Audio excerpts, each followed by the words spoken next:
Welcome to the Cinematic Trail, an AI-generated deep dive conversation into the ever-evolving world of cinematography.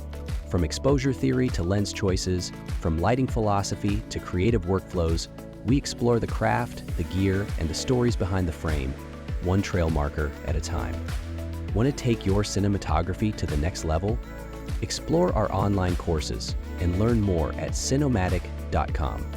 And be sure to subscribe to our YouTube channel for weekly insights and inspiration. Let's begin the journey. Welcome to the show. Yeah, thanks for joining us. Let's dive right in. We're here again to unpack something pretty complex, make sense of it, and, help you get smart fast. Yeah. Today, we're diving into digital cinematography, specifically the often confusing relationship between ISO and something called exposure index, or EI. That's right. Now, our main source here is the cinematographer Chris Tennard, who's got tons of experience. And he starts off with this claim, honestly, it really made me pause when I first heard it. He says EI is essentially the new ISO, which, if you're like me, sounds, well, totally backwards at first, because we've always been taught ISO and EI do very different things. Mm-hmm. And that's exactly why we're doing this deep dive for you today. Our mission really is to get under the hood. What is EI? How does it actually work? How does it affect the image you capture? And maybe most importantly, why is it becoming such a big deal now, especially when you get into post-production? Right. And, Chris uses his experience with Sony cameras FX6, FX3, FX9 for his examples, but really, the core idea is they apply pretty much everywhere, whatever camera you're using. Okay, so let's try and unpack this. To even get why EI could be the new ISO, we probably need a quick refresher on ISO itself. But in the digital age, we all remember film, right? You had 100 ISO film, that was that. Fixed sensitivity, but digital sensitivity. It's not really the right word anymore, is it? No, not technically. Digital ISO works very differently. Your camera sensor, its actual core sensitivity to light, that's set in stone during manufacturing. What the ISO setting actually controls is the amplification. It's boosting the electrical signal the sensor creates when light hits it. Oh, okay. Amplification. Yeah. So think of it like turning up the volume.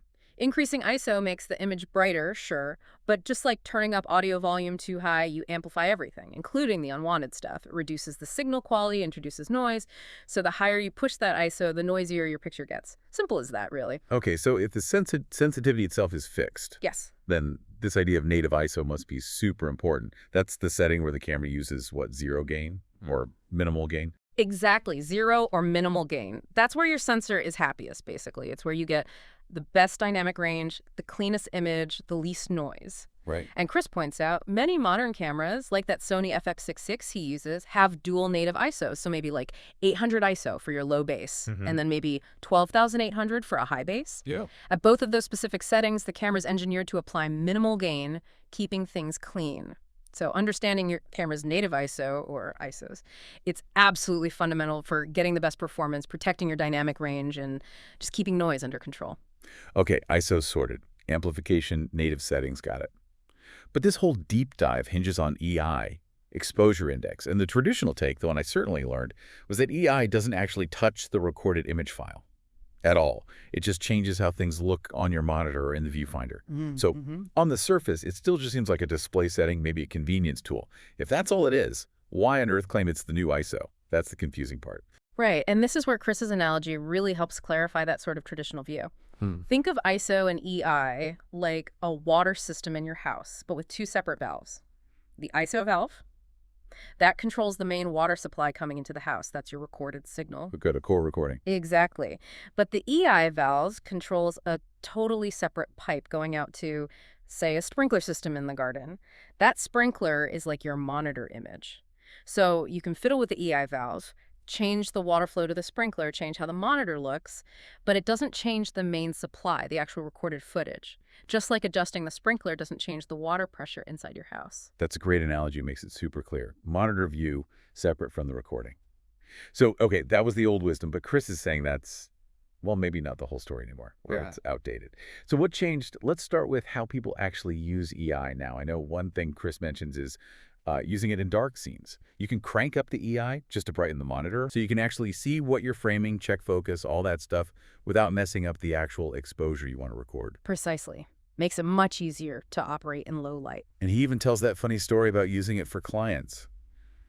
Clients looking over your shoulder says, oh, it looks a bit dark. Happens all the time. Yeah. Yeah. So the DP just quietly bumps up the EI on the client's monitor. Client's happy, sees a brighter image. But the actual recording is exactly what the DP intended.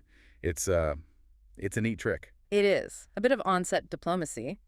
But beyond those sort of immediate practical uses, there's a much more fundamental way EI is being used that starts to explain Chris's bigger claim. Oh, okay. Here we go. There really is.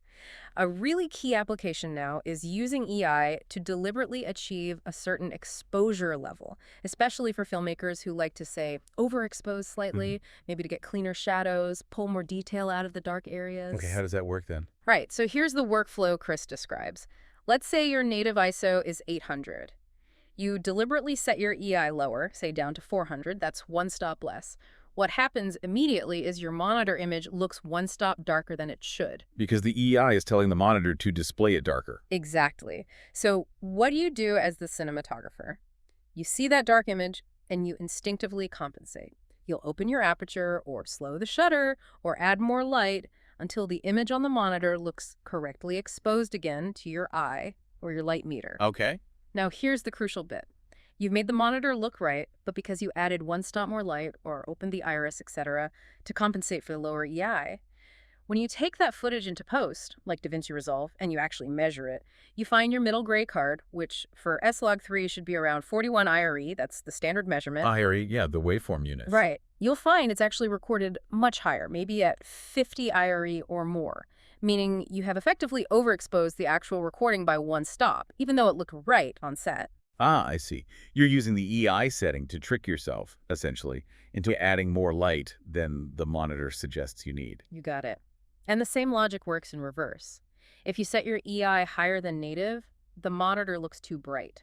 So you'll reduce light or stop down the lens, resulting in an underexposed actual recording.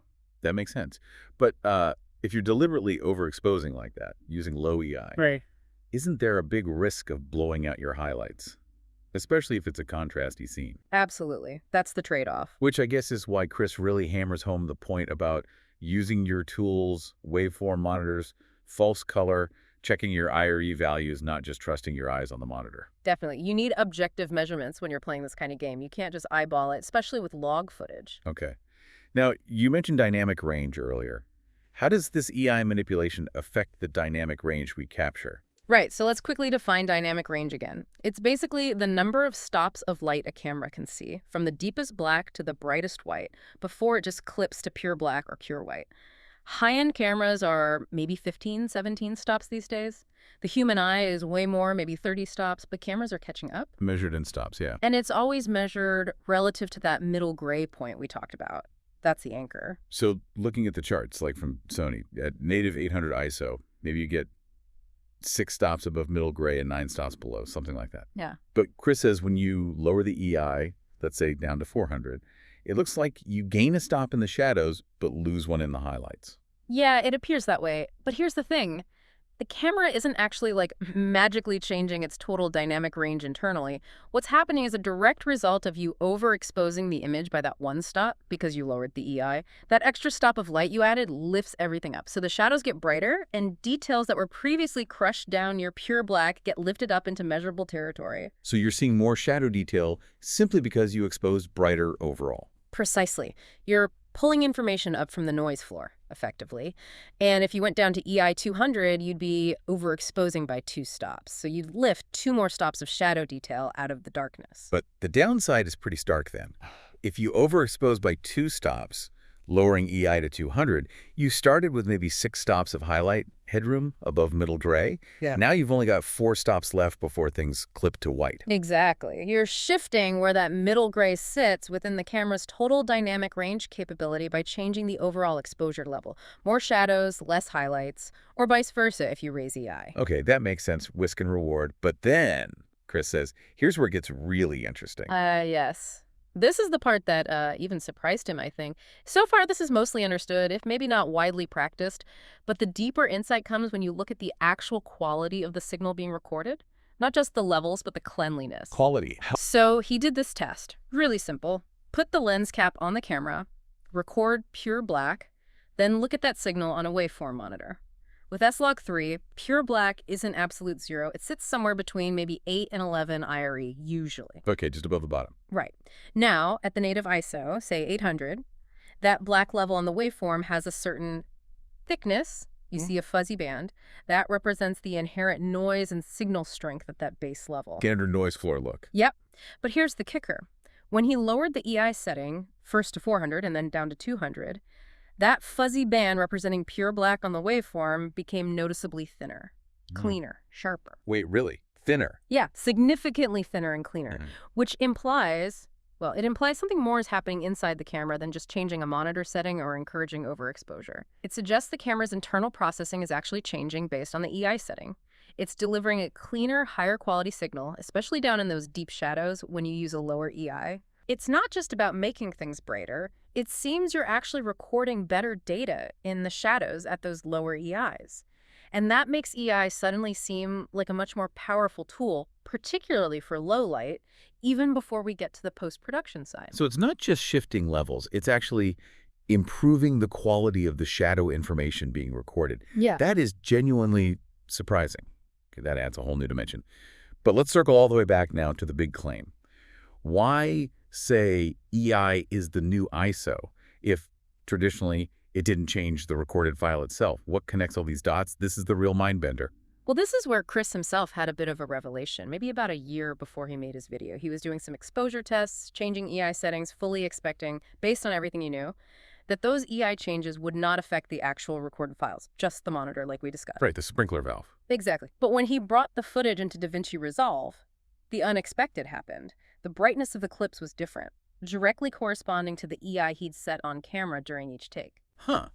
So it did change the footage in post. It appeared to. He was apparently completely confused, thought he'd fundamentally misunderstood EI all along. But after digging into it, he figured out what had actually happened. It wasn't him, it was DaVinci Resolve. They'd released an update. And that update changed how Resolve interprets metadata from Sony cameras specifically. An update. What did it change? It started using the exposure index metadata embedded in the file as the default exposure setting when you import the clip.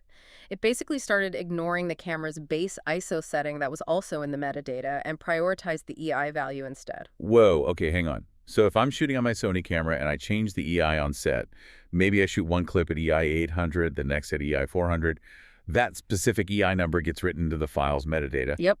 Baked right in alongside the ISO, the white balance, lens info, all that stuff. And now DaVinci Resolve reads that EI metadata first and uses that number to set the initial exposure level for the clip when I load it. That's exactly it. It becomes the primary reference point for exposure interpretation in Resolve for Sony footage.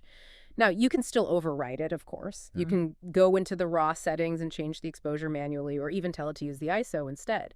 But the default behavior now uses the EI you selected on set. It effectively drives your starting point in post. That is genuinely game-changing. It completely changes the meaning of setting EI on set for Sony users coding in Resolve. It really does. And Chris suggests, look, this is probably the direction things are heading for other cameras and NLEs too. He points out that RED cameras, for example, have treated ISO as metadata for a while now. It's not baked into the image data. It's just a tag you can adjust freely in post. So what was maybe unique to RED is now becoming the default for Sony within the Resolve ecosystem, meaning you're not actually baking in your exposure quite like you used to think. Yeah. The EI setting gives you this flexibility later. Huge flexibility.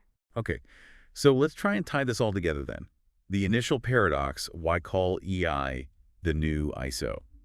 For Chris, EI has essentially replaced ISO in terms of how he thinks about and controls exposure, both on set and in post. Is that the core takeaway? That sums it up perfectly. Yes. Because that EI setting now directly influences the starting point in his grade, and he knows he can adjust it later. It's become his primary exposure control. And the benefit is, well, massive flexibility. Immense flexibility. Yeah. You can use EI on set tactically, maybe lower it for cleaner shadows and low light, knowing you're getting better quality data. Right. Or maybe raise it just to see better on the monitor. And then when you get into the grade, you're not locked in. If you decide the shot needs to be brighter or darker overall, you can just type in a different EI value in the software. Wow. Instead of messing with complex curves or offsets, you just change the EI metadata interpretation. Often, yeah, that's your first and maybe best step. It adjusts the exposure globally in a very natural way based on how the camera was interpreting light at different levels. That really does feel profound. It decouples the onset decision from the final result Yeah. in a way that just wasn't the default before for these cameras. It fundamentally changes the workflow, the approach to projects, the safety net you have. Absolutely. It frees you up creatively. Which brings us to a really interesting thought to leave you with. If EI is now this dynamic metadata tag offering all this control after the shoot, what does that really mean for the relationship between the cinematographer on set and the colorist in the grading suite? How might this change their collaboration? And could this flexibility push creative boundaries, especially when you're shooting in really difficult, challenging light? What becomes possible now? That's a wrap for this episode. Thanks for the great conversation. Yeah, really great insights today. Thanks for tuning in and spending some time with us. Thank you for joining us on the Cinematic Trail. We hope today's journey sparked new ideas and sharpened your eye behind the lens. Until next time, stay curious, stay creative, and as always, happy filming.